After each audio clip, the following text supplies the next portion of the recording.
প্রিয় শিক্ষার্থীরা, তোমাদের প্রীতি ও শুভেচ্ছা জানিয়ে আজকের আলোচনা শুরু করছি। আজকের পাঠ পরিচিতি, কৃষি শিক্ষা প্রথম পত্র, একাদশ শ্রেণী। পাঠ শিরোনাম: প্রথম অধ্যায় বাংলাদেশের কৃষি, এগ্রিকালচার অফ বাংলাদেশ।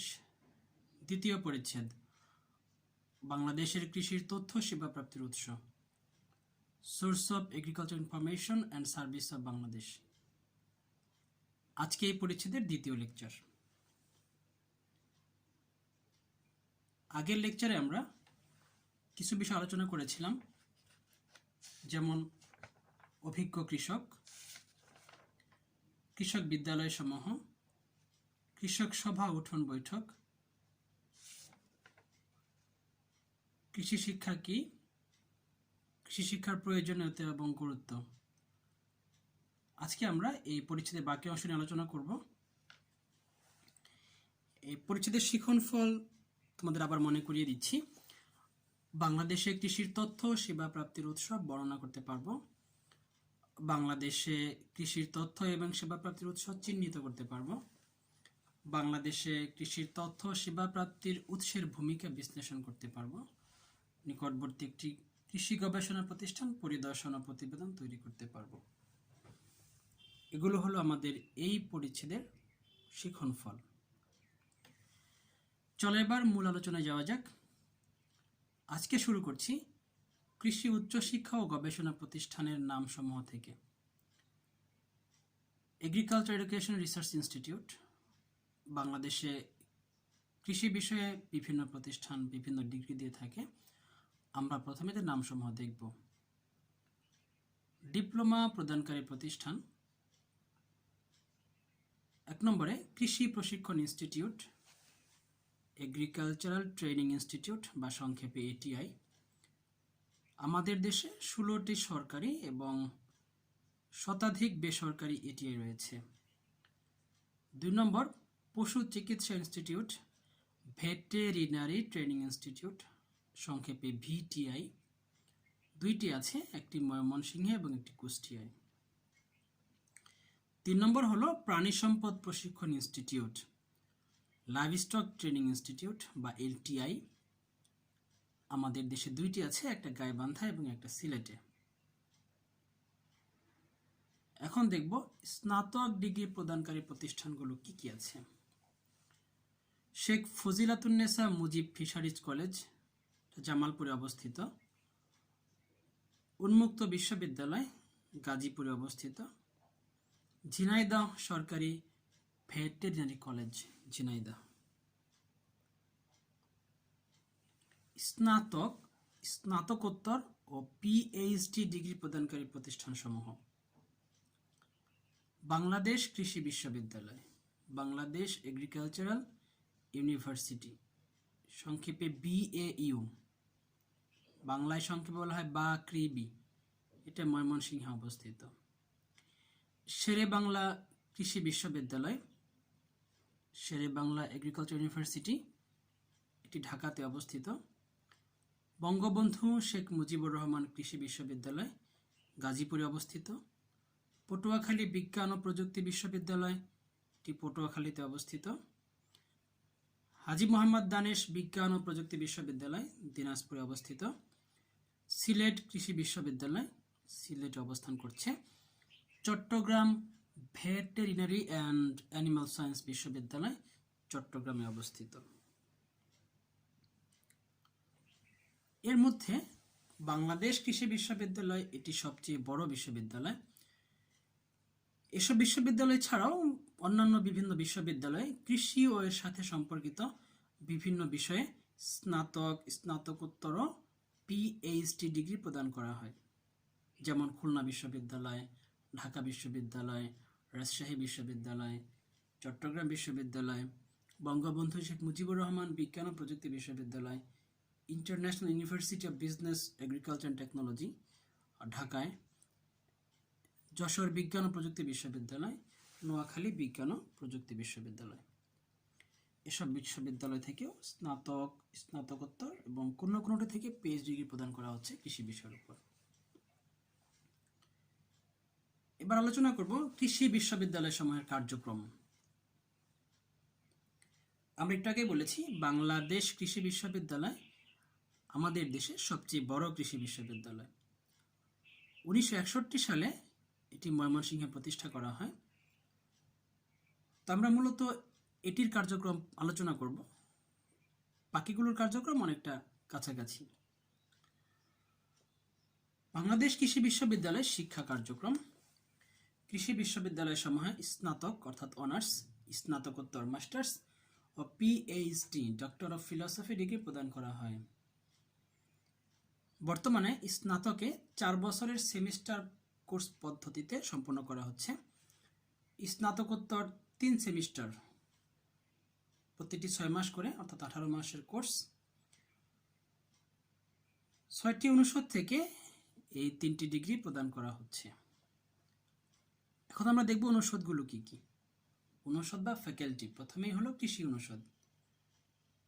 এই অনুষদে ফসল উৎপাদন, চাষাবাদ পদ্ধতি, ফসলের পরিচর্যা, শস্য বা ফসল সংরক্ষণ, সম্প্রসারণ, উদ্ভিদ প্রজনন, ফল ফুলের চাষ ও পরিচর্যা, মাটি ইত্যাদি বিষয়ে ছাত্রছাত্রীদের শিক্ষা প্রদান করা হয়।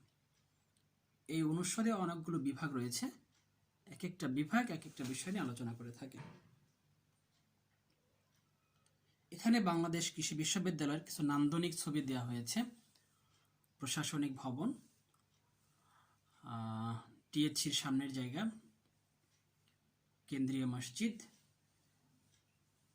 এবং ভ্যাট সায়েন্স প্রশাসনিক ভবনের সামনের মাঝখানে যে রাস্তা সেটা দেখানো হয়েছে। সময় পেলে একবার ঘুরে আসা দরকার। বাংলাদেশ কৃষি বিশ্ববিদ্যালয় বাংলাদেশের সুন্দরতম একটি প্রতিষ্ঠান। ভেটেরিনারি অনুষদ, এখানে পশু পাখির রোগবালাই নির্ণয়, চিকিৎসা, প্রতিকার, কৌলিতত্ত্ব বা জেনেটিক্স, নতুন জাত উদ্ভাবন করার কৌশল, পশু পাখির শারীরিক ও জৈবিক বিষয়ে শিক্ষার্থীদের শিক্ষা প্রদান করা হয়। পশুপালন অনুষদ, এই অনুষদে ছাত্রছাত্রীদেরকে পশু পাখি পালন, পরিচর্যা, উন্নত জাত উদ্ভাবন, খামার তৈরি, খামার ব্যবস্থাপনা, প্রাণী সম্পদ সংরক্ষণ ও বাজারজাতকরণের উপর শিক্ষা দেওয়া হয়। এর পরের অনুষদ হলো কৃষি অর্থনীতি ও গ্রামীণ সমাজ বিজ্ঞান। এই অনুষদে কৃষি পণ্য বাজারজাতকরণ, বিপণন, বাজার চাহিদার উপর শিক্ষার্থীদের শিক্ষা দেওয়া হয়। কৃষি প্রকৌশল ও কারিগরি অনুষদ, এই অনুষদে কৃষি যন্ত্রপাতির পরিচিতি, ব্যবহার, উদ্ভাবন, সেচের কলা কৌশল ইত্যাদি বিষয়ে ছাত্রছাত্রীদের শিক্ষা প্রদান করা হয়।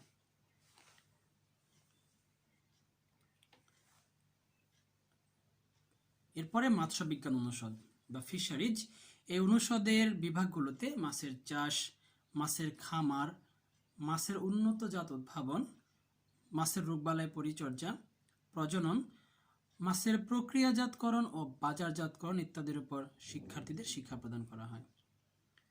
বিশ্ববিদ্যালয় সমূহের গবেষণা কার্যক্রম পরিচালিত হয়।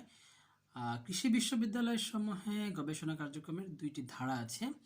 একটি হলো উচ্চশিক্ষা ও গবেষণা কমিটির পরিচালনায় বিভাগীয় শিক্ষকদের তত্ত্বাবধানে স্নাতকোত্তর ও পিএইচডি ছাত্রছাত্রীদের থিসিস কার্যক্রমের গবেষণা, অর্থাৎ শিক্ষার্থীদের ডিগ্রির একটা অংশ হলো গবেষণা করা, যেটা বিভাগের শিক্ষকগণ দেখে থাকেন বা পরিচালনা করে থাকেন, সুপারভাইজ করে থাকেন।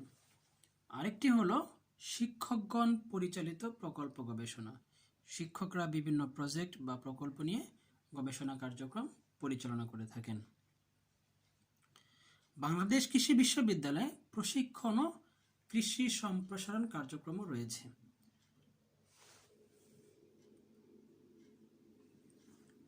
এখন আমরা পড়ব বাংলাদেশের কৃষি গবেষণা প্রতিষ্ঠান। বাংলাদেশের 14টি জাতীয় কৃষি গবেষণা প্রতিষ্ঠান অসংখ্য লাক্সই প্রযুক্তি সহ প্রায় 5 শতাধিক ফসলের জাত উদ্ভাবন করেছে।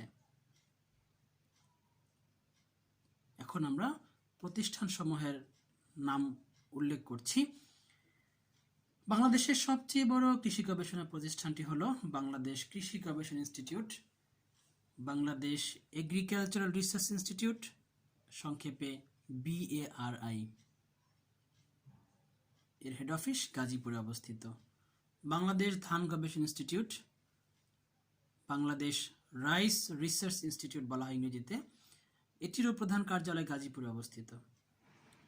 বাংলাদেশ পাট গবেষণা ইনস্টিটিউট বা বাংলাদেশ জুট রিসার্চ ইনস্টিটিউট ঢাকায় অবস্থিত। বাংলাদেশ পরমাণু কৃষি গবেষণা ইনস্টিটিউট, ইংরেজিতে Bangladesh institute of nuclear agriculture, এটা বাকৃবির ক্যাম্পাসে অবস্থিত। বাংলাদেশ সুগার ক্রপ গবেষণা ইনস্টিটিউট বা বাংলাদেশ সুগার কেন রিসার্চ ইনস্টিটিউট, ঈশ্বরদী পাবনায়। বাংলাদেশ চা গবেষণা ইনস্টিটিউট, শ্রীমঙ্গল সিলেটে। বাংলাদেশ প্রাণী সম্পদ গবেষণা ইনস্টিটিউট বা Bangladesh live stock research institute, ঢাকার সাভারে। বাংলাদেশ বন গবেষণা ইনস্টিটিউট, চট্টগ্রামে। বাংলাদেশ মৎস্য গবেষণা ইনস্টিটিউট, এটি ময়মনসিংহে অবস্থিত। বাংলাদেশ রেশম গবেষণা এবং প্রশিক্ষণ ইনস্টিটিউট, রাজশাহীতে অবস্থিত। বাংলাদেশ প্রাণী চিকিৎসা গবেষণা ইনস্টিটিউট, ঢাকায় অবস্থিত। বাংলাদেশ কৃষি গবেষণা কাউন্সিল, ঢাকা ফার্মগেটে অবস্থিত।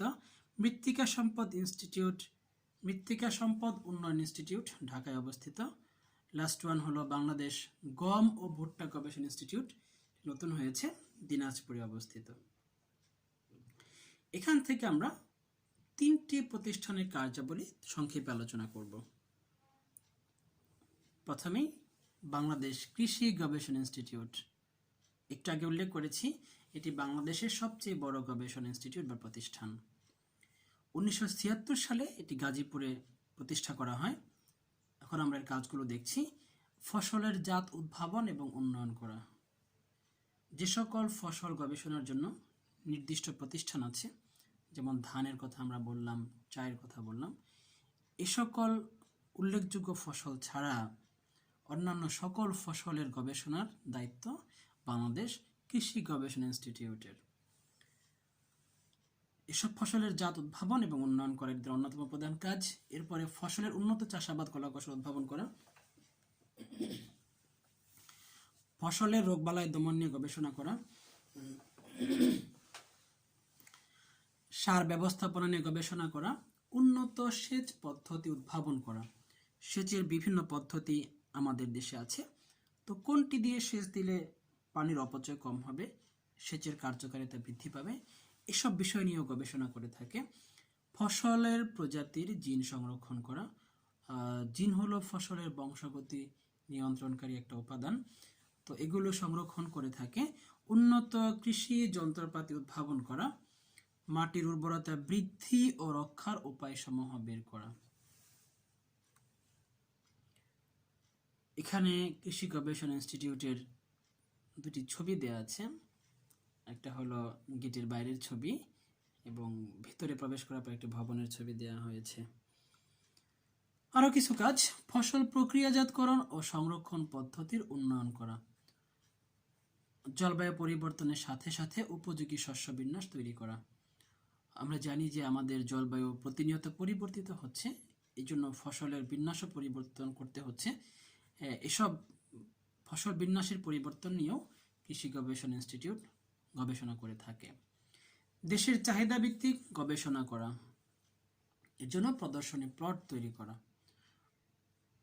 কৃষকের সমস্যা নিয়ে গবেষণা করা, কৃষক যে সকল সমস্যা ফেস করছেন, মুখোমুখি হচ্ছেন, সেগুলো নিয়ে কৃষি গবেষণা ইনস্টিটিউট গবেষণা করে থাকে, এটা উত্তরণের উপায় কি।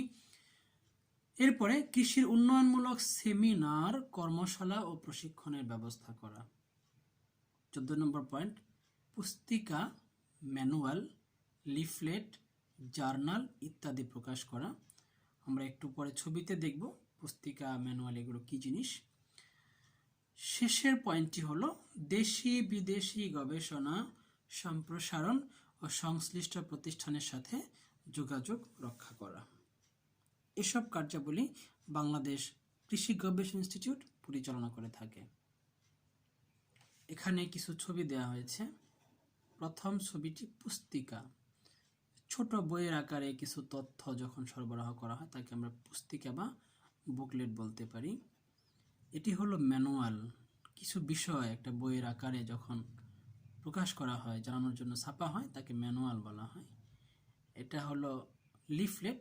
এক পৃষ্ঠায় কিছু তথ্য কৃষককে অন্য কোনো বিষয়ে যখন প্রচার করা হয়, প্রকাশ করা, তাকে পুস্তিকা বলা হয়।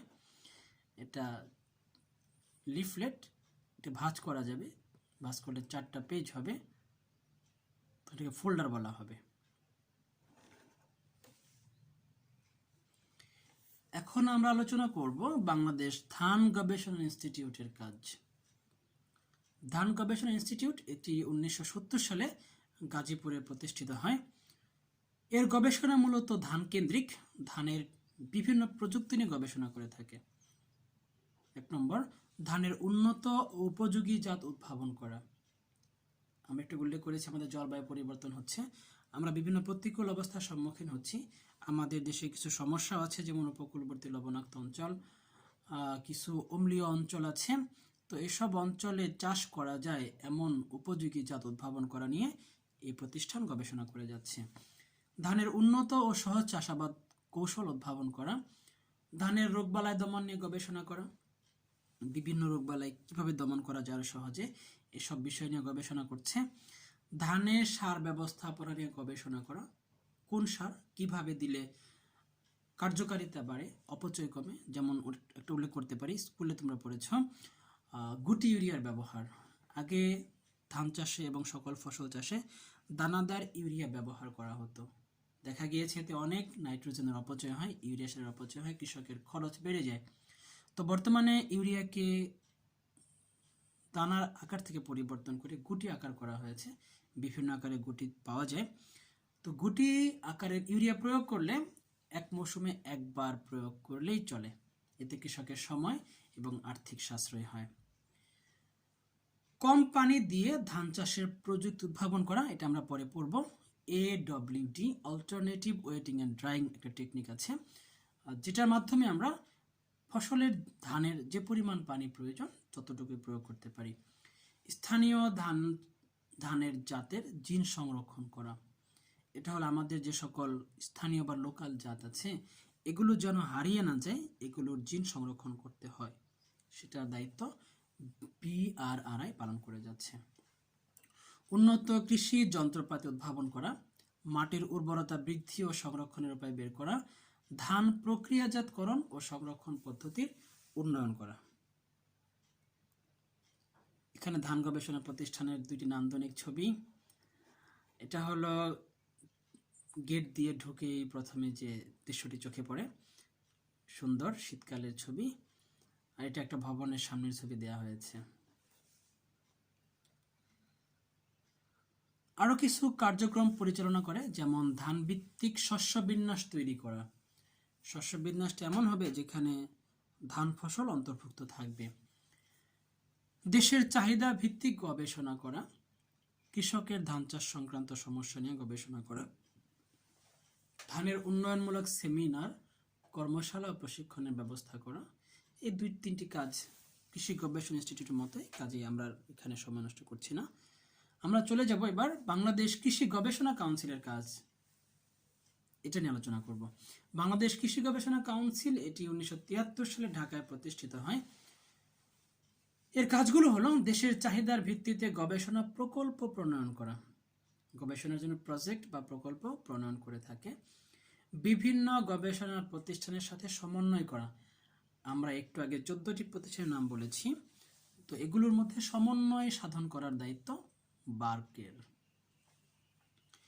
গবেষণা প্রকল্প বাছাই, অনুমোদন ও বাস্তবায়নে সহায়তা করা, সেমিনার, কর্মশালা, প্রশিক্ষণের ব্যবস্থা করা, গবেষণা ভিত্তিক বই, পুস্তক, লিফলেট, জার্নাল ইত্যাদি প্রকাশ করা, কৃষি গবেষণায় যাবতীয় বিষয়ে, কৃষি গবেষণার যাবতীয় বিষয়ে সরকারকে পরামর্শ দেয়া, গবেষণার জন্য বৈদেশিক সাহায্য আনার ব্যবস্থা করা, গবেষণা পরিচালনার আর্থিক সাহায্য প্রদান করা, বৈজ্ঞানিক যন্ত্রপাতি ও উপকরণ সরবরাহ করা। এরপরে গবেষণালব্ধ যে ফলাফল সেটি কৃষি সম্প্রসারণ অধিদপ্তরের মাধ্যমে কৃষকের কাছে পৌঁছানোর ব্যবস্থা করা। বাংলাদেশ কৃষি গবেষণা কাউন্সিলের ভবনের ছবি, ফার্মগেটে অবস্থিত। এবার আলোচনা করব 5 নম্বর উৎস, কৃষি তথ্য সার্ভিস এবং কৃষি সম্প্রসারণ অফিস। এদের মাধ্যমে আমরা কৃষি তথ্য পেয়ে থাকি। কৃষি তথ্য সার্ভিস কৃষি মন্ত্রণালয়ের আওতাধীন একটি প্রতিষ্ঠান। এটি 1961 সনে কৃষি তথ্য সংস্থা হিসেবে প্রতিষ্ঠার পর 1985 সনে কৃষি তথ্য সার্ভিস নামকরণ করা হয়, অর্থাৎ নামটির পরিবর্তন করা হয়। 10টি কৃষি অঞ্চলের 11টি আঞ্চলিক কার্যালয় রয়েছে। এটিরও সদর দপ্তর ফার্মগেটে। এর প্রধান কাজ হচ্ছে কৃষি তথ্য ও প্রযুক্তি দ্রুত ও সহজ করে কৃষি সংশ্লিষ্ট ও কৃষকদের কাছে পৌঁছানো। কৃষি তথ্য সার্ভিসের কার্যক্রম: অনলাইনে কৃষি তথ্য সেবা, ইন্টারনেটের মাধ্যমে কৃষি তথ্য আদান প্রদান করাই হচ্ছে ই কৃষি বা ইলেকট্রনিক কৃষি বা অনলাইন কৃষি। এটা অনেক সময় জ্ঞানমূলক প্রশ্নে আসে, ই কৃষি কি? তো আমরা তখন উত্তর করতে পারবো ইন্টারনেটের মাধ্যমে কৃষি তথ্য আদান প্রদান করাই হচ্ছে ই কৃষি বা ইলেকট্রনিক কৃষি। Internet, radio, television, Facebook, Twitter, YouTube, mobile phone ইত্যাদি ইলেকট্রনিক মাধ্যমে কৃষি তথ্য পাওয়াকে ই কৃষি বলে। ই কৃষির আরো কিছু আলোচনা আছে, এটা নিজের একটু বই থেকে পড়ে নিতে হবে। মোবাইল ফোনে কৃষি তথ্য সেবা। কৃষি তথ্য সার্ভিস মোবাইল ফোন কোম্পানির সাথে সমঝোতা করে SMS ভিত্তিক কৃষি তথ্য সেবা চালু করেছে। সারা দেশে মাঠ পর্যায়ে কর্মরত কৃষি সংশ্লিষ্ট ব্যক্তি, যেমন আমাদের কৃষি অফিসারগুলো আছেন, এবং কৃষকদের কাছে তথ্য পৌঁছে দেওয়া হচ্ছে SMS এর মাধ্যমে। পর্যায়ক্রমে ছবি ও রেকর্ডিং সহ আরো মোবাইল ভিত্তিক সেবা কার্যক্রমের উদ্যোগ নেওয়া হচ্ছে। এর জন্য কল সেন্টার স্থাপন করা হয়েছে।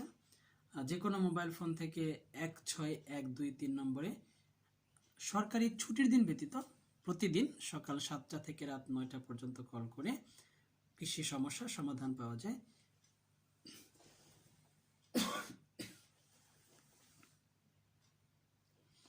ইলেকট্রনিক মিডিয়াতে কৃষি তথ্য সেবা।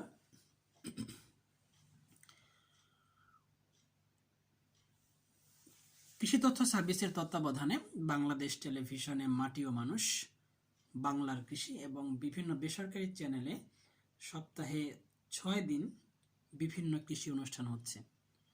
এছাড়া বাংলাদেশ বেতার এবং অন্যান্য FM রেডিওতেও কৃষি বিষয়ে বিভিন্ন অনুষ্ঠান প্রচার করা হয়।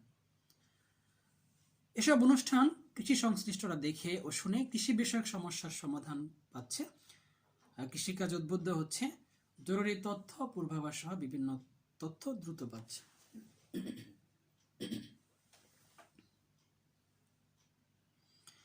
প্রকাশনার মাধ্যমে কৃষি তথ্য সেবা পাওয়া যাচ্ছে।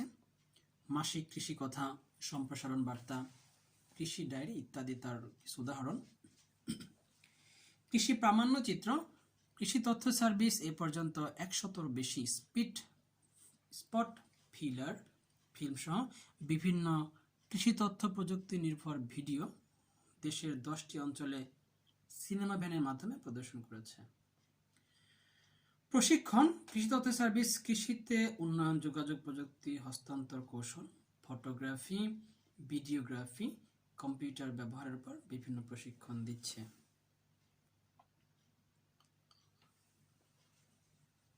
এবার আলোচনা করব বাংলাদেশের কৃষি সম্প্রসারণ প্রতিষ্ঠান সমূহ নিয়ে। কৃষির তথ্য, উদ্ভাবিত প্রযুক্তি, উপকরণ, সেবা ইত্যাদি কৃষক ও কৃষি সংশ্লিষ্টদের কাছে পৌঁছিয়ে থাকে কৃষি সম্প্রসারণ প্রতিষ্ঠান সমূহ। সেগুলো কি কি? প্রথমেই হলো বাংলাদেশ কৃষি সম্প্রসারণ অধিদপ্তর, ডিপার্টমেন্ট অফ এগ্রিকালচারাল এক্সটেনশন। এরপরে আছে প্রাণী সম্পদ অধিদপ্তর, মৎস্য অধিদপ্তর, বাংলাদেশ কৃষি উন্নয়ন কর্পোরেশন বা বাংলাদেশ এগ্রিকালচারাল ডেভেলপমেন্ট কর্পোরেশন, তুলা উন্নয়ন বোর্ড, বাংলাদেশ পল্লী উন্নয়ন বোর্ড, বাংলাদেশ পল্লী উন্নয়ন একাডেমি, বাংলাদেশ চা বোর্ড, বাংলাদেশ রেশম বোর্ড, বাংলাদেশ মৎস্য উন্নয়ন কর্পোরেশন ইত্যাদি। এখন আমরা সংক্ষেপে এসব সম্প্রসারণ অধিদপ্তরের কাজ নিয়ে আলোচনা করব। ফসলের নতুন উদ্ভাবিত জাত ও প্রযুক্তি কৃষকদের কাছে পৌঁছানো। একটু আগে আমরা গবেষণা প্রতিষ্ঠানের কার্যাবলী আলোচনা করেছি, সেখানে দেখেছি তাদের কাজ হলো বিভিন্ন প্রযুক্তি উদ্ভাবন করা, আর এই উদ্ভাবিত প্রযুক্তি কৃষকের কাছে পৌঁছানোর দায়িত্ব সম্প্রসারণ অধিদপ্তরের। উন্নত জাত প্রযুক্তি যন্ত্রপাতি ব্যবহারের জন্য আগ্রহী করা, কৃষককে এ সকল নতুন প্রযুক্তি গ্রহণের জন্য আগ্রহী করতে হবে। এজন্য তারা বিভিন্ন উদ্বুদ্ধকরণ কার্যক্রম গ্রহণ করে থাকে, পরিচালনা করে থাকে। কৃষকের সমস্যার সমাধান দেয়া, কৃষি বিষয়ে যে কোনো সমস্যা পড়লে সম্প্রসারণ কর্মীরা তাদেরকে সমাধান দিয়ে থাকেন। প্রশিক্ষণের ব্যবস্থা করা, প্রদর্শনী প্লটের ব্যবস্থা করা। প্রদর্শনী প্লট হলো যখন নতুন কোনো প্রযুক্তি আসে ওইটার চাষ হাতে কলমে করে কৃষককে বাস্তবে দেখানো হয়। গবেষণা প্রতিষ্ঠানের সাথে যোগাযোগ রাখা, কৃষি বিষয়ক সরকারি সিদ্ধান্ত মাঠ পর্যায়ে বাস্তবায়ন করা, কৃষি সংক্রান্ত জরুরি বার্তা, তথ্য, পোস্টার, লিফলেট, পুস্তিকা ইত্যাদি কৃষকের কাছে পৌঁছানো এদের কাজ।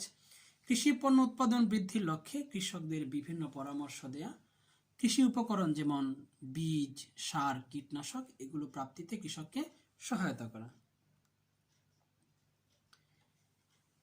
এরপরে আসে বেসরকারি সংস্থা বা এনজিও, নন গভর্নমেন্ট অর্গানাইজেশন। বাংলাদেশে জাতীয় ও স্থানীয় পর্যায়ে অনেক এনজিও কৃষকদের কৃষির তথ্য সেবা প্রদান করে আমাদের কৃষি উন্নয়নে ভূমিকা রাখছে।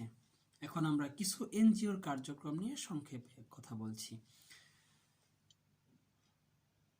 কৃষকদের কাছে উন্নত প্রযুক্তি হস্তান্তর করে থাকে, উচ্চ ফলনশীল ও হাইব্রিড ফসলের জাত চাষ উদ্বুদ্ধ করে, কৃষি উপকরণ সরবরাহ করে, অনেক সময় তারা কম দামে অথবা বিনামূল্যে সরবরাহ করে থাকে, কৃষি সমস্যার সমাধান করে দেয়, কৃষকদের প্রশিক্ষণ দেওয়ার ব্যবস্থা করে থাকে, সহজ শর্তে কৃষি ঋণ দেয়, কৃষির উৎপাদন বৃদ্ধিতে পরামর্শ দেয়, কৃষি বিষয়ক বিভিন্ন তথ্য সরবরাহ করে, বীজ ও চারা উৎপাদন করে কৃষকদের সরবরাহ করে, সেচ কার্যক্রমে সহায়তা করে, কৃষির বিভিন্ন বিষয়ে কৃষকদের পরামর্শ দেয়, প্রাকৃতিক দুর্যোগে এবং কৃষকদের আপৎকালীন সময়ে কৃষকদের সহায়তা করে থাকে। যেমন কোনো দুর্যোগের কারণে ফসল নষ্ট হয়ে গিয়েছে, তখন তারা কৃষকদের ঋণ দিয়ে কৃষকদেরকে সহযোগিতা করে থাকে। এখন কৃষি নিয়ে কাজ করে এমন কিছু এনজিওর নাম: ব্র্যাক, উবিনিগ, KH অ্যাগ্রোকেয়ার, আরো কিছু নাম আছে, আমরা পড়ে নেব। এরপর আলোচনা করছি কৃষি উপকরণ সরবরাহকারী প্রতিষ্ঠান, এগ্রিকালচার এলিমেন্টস সাপ্লাই অর্গানাইজেশন। আমাদের যে সকল উপকরণ লাগে কৃষিকাজ করতে, যেমন বীজ, সার, কীটনাশক, যন্ত্রপাতি, সম্পূরক খাদ্য ইত্যাদি, তো এগুলো সরবরাহের জন্য বিভিন্ন প্রতিষ্ঠান গড়ে উঠেছে। দেশে বর্তমানে প্রায় 5 শতাধিক অর্থাৎ 500-র বেশি কৃষি উপকরণ সরবরাহকারী প্রতিষ্ঠান রয়েছে, বেশিরভাগই বেসরকারি। শুধু BADC, Bangladesh agricultural development corporation বা বাংলাদেশ কৃষি উন্নয়ন কর্পোরেশন, এটি হলো সরকারি প্রতিষ্ঠান। কিছু প্রতিষ্ঠান দেশে উপকরণ উৎপাদন করে থাকে, বিশেষ করে বীজ চাষিদের কাছে দিয়ে থাকে, তাদের উৎপাদন করে আবার সংগ্রহ করে পুনরায় বিতরণ করে থাকে। হাইব্রিড বীজ বিদেশ থেকে আমদানি করে সরবরাহ করে, অথবা এসব এনজিও নিজস্ব খামারে তারা এগুলো বংশবৃদ্ধি করে থাকে। এ ধরনের আরো কিছু কার্যক্রম আমাদের এনজিও গুলো পরিচালনা করছে। এখানে উল্লেখযোগ্য কৃষি উপকরণ সরবরাহকারী কিছু প্রতিষ্ঠানের নাম এটা পড়ে নিতে হবে। বীজ উৎপাদন ও সরবরাহকারী প্রতিষ্ঠানের মধ্যে সরকারি বাংলাদেশ কৃষি উন্নয়ন কর্পোরেশন আছে, আরো কিছু নাম আছে। কীটনাশক সরবরাহকারী প্রতিষ্ঠান আছে যেমন এসিআই, সিনজেন্টা ইত্যাদি। সার সরবরাহকারী প্রতিষ্ঠান বিসিআইসি বা বাংলাদেশ কেমিক্যাল ইন্ডাস্ট্রিজ কর্পোরেশন, এবং আরও কিছু নাম এখানে আছে, এটা তোমরা পড়ে নিবে। ইন্টারনেট কৃষি তথ্য সেবা প্রাপ্তির অন্যতম বড় একটা উৎস, যেখান থেকে সহজেই নিজের ঘরে বসেই কৃষক বা কৃষি সংশ্লিষ্ট ব্যক্তিরা কৃষি বিষয়ক বিভিন্ন তথ্য পেয়ে থাকেন। ইন্টারনেট কি? ইন্টারনেট হচ্ছে ইন্টার কানেক্টেড নেটওয়ার্ক, এগুলো তোমরা আইসিটি বিষয়ে পড়ে থাকবে। এর মাধ্যমে যোগাযোগ ও তথ্য সংগ্রহ করা যায়। কৃষি তথ্যের সবচেয়ে বড় ভান্ডার হচ্ছে ইন্টারনেটের ওয়েবসাইট। এ বিষয়ে এখন সবাই খুব ভালো জানে, এগুলো আর বেশি আলোচনার অপেক্ষা রাখে না। ইন্টারনেট থেকে কৃষি তথ্যাদি পাওয়ার উপায় যেন ওয়েবসাইটে ঢুকে ক্লিক করলেই তার সমস্যা লিখে সার্চ দিলেই বর্তমানে সমাধান চলে আসে। এখানে কিছু প্রতিষ্ঠান ওয়েব ঠিকানা দেওয়া আছে, এগুলো মুখস্থ করা দরকার নেই, শুধু নাম লিখে সার্চ দিলেই চলে আসে। এবার কিছু ইংরেজি শব্দের পূর্ণরূপ আমি আলোচনায় বলেছি, আবার একটু মনে করিয়ে দিচ্ছি। DAE directorate of agriculture extension বা ডিপার্টমেন্ট অফ এগ্রিকালচার এক্সটেনশন বলা হতো এক সময়।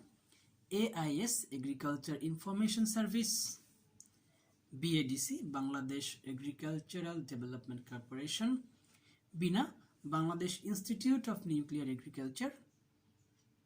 এসআরডিআই সয়েল রিসোর্স ডেভেলপমেন্ট ইনস্টিটিউট।